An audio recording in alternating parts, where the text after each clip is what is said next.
Bienvenidos y bienvenidas a este espacio de divulgación científica del Centro CIC Biogune y Radiocope Euskadi.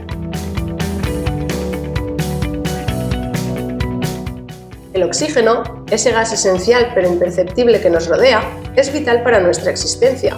Desde el momento mismo de nuestro nacimiento, se convierte en nuestro más leal aliado, impulsando cada célula de nuestro cuerpo y permitiéndonos llevar a cabo las funciones más básicas. Pero ¿alguna vez te has preguntado qué ocurre cuando nos falta este elemento? ¿Cómo reacciona nuestro cuerpo ante la escasez de oxígeno? Cuando nos encontramos en entornos con baja concentración de oxígeno, como en altitudes elevadas o en situaciones de carencia de este elemento vital, nuestro organismo enfrenta el desafío de la hipoxia.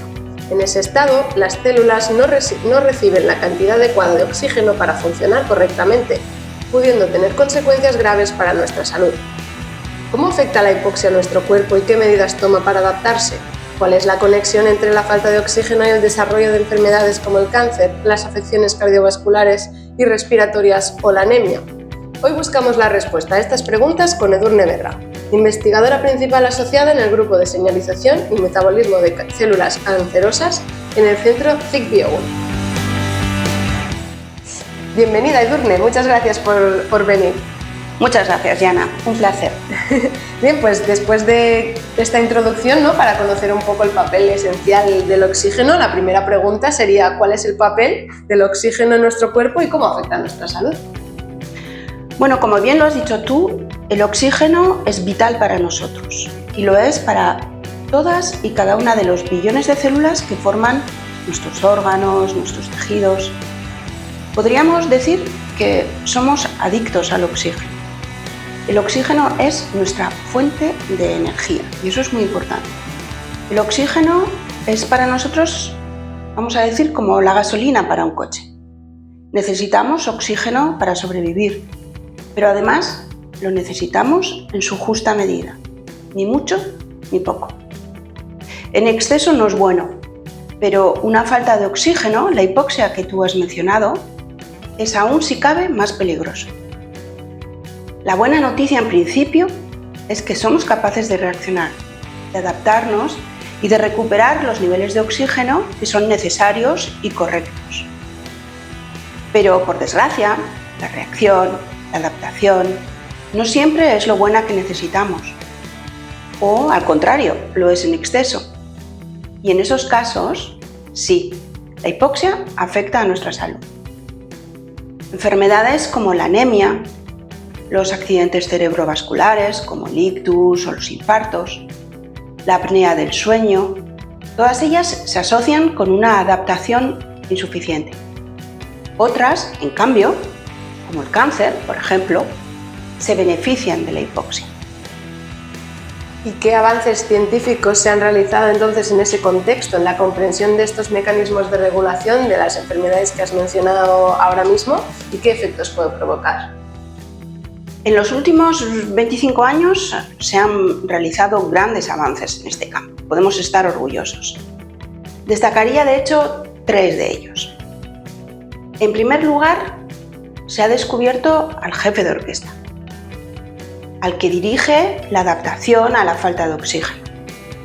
Se trata de HIF, el factor inducido por hipoxia. Y es una proteína que controla un programa muy amplio y complejo que tiene una doble finalidad.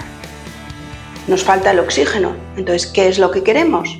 Pues aumentar su aporte, aumentar el suministro y, por otro lado, reducir su consumo.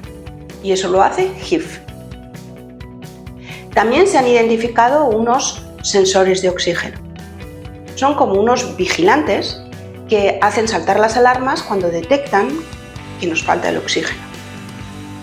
Y estos vigilantes, a través de unos intermediarios, de unos actores, llevan a escena al jefe de orquesta, a HIF.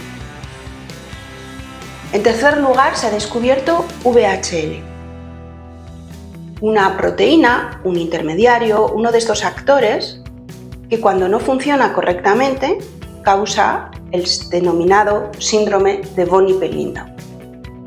Los científicos que descubrieron estos 3 grandes hitos recibieron el Premio Nobel de Fisiología y Medicina en 2019, lo cual nos da un poco una idea de la relevancia de estos descubrimientos.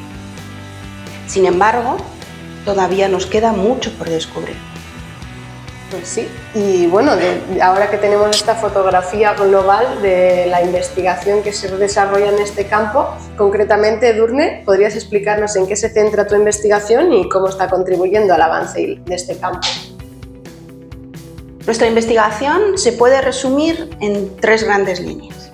En primer lugar, tratamos de resolver las incógnitas pendientes aún con respecto a los mecanismos de adaptación a la hipoxia. Es, digamos, nuestro pilar básico. Por otra parte, también estudiamos el papel de la hipoxia en un tipo particular de cáncer, que es el cáncer de próstata, porque ya hemos dicho antes que el cáncer, digamos, se aprovecha, se beneficia, las células del cáncer se benefician de la hipoxia. Y en tercer lugar, colaboramos con 2 asociaciones de pacientes afectados por el síndrome de von Hippelin, con la Alianza Española VHL y con la Asociación de Pacientes del País Vasco, Sendavide. Pues bueno, claro, qué importante es, ¿no?, por lo que decías, entender ese punto de la regulación por las distintas patologías, porque en un caso puede actuar de una forma, ¿no?, y en otro de otra completamente distinta. Efectivamente, tenemos 2 posibilidades para manipular la hipoxia. ¿Y cuáles crees que podrían ser las futuras aplicaciones de este conocimiento o qué perspectivas de futuro ves en este campo? Ante todo, no quisiera transmitir falsas esperanzas, pero es cierto y hay que reconocer que hoy en día existen medicamentos en el mercado para tratar la anemia. Estos medicamentos actúan sobre los sensores de oxígeno, los vigilantes de los que hemos hablado antes. Y por otra parte, en Estados Unidos se ha aprobado un medicamento, aquí en Europa de momento solo se utiliza en ensayos clínicos, pero este medicamento lo que hace es actuar sobre el jefe de orquesta que mencionaba antes, sobre HIV, y se utiliza para tratar ciertos tipos de tumores.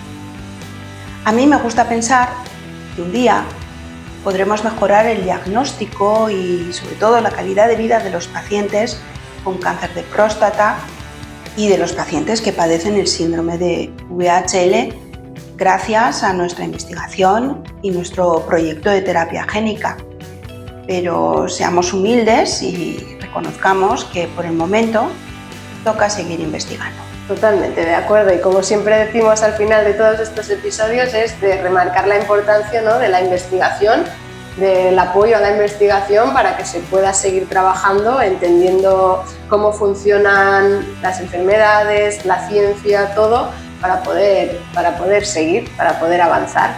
Efectivamente, así Muchísimas gracias, Edurne, por estar con nosotros, por compartir tu investigación, tus conocimientos y bueno, muchísimas gracias. Muchas gracias a ti y un placer.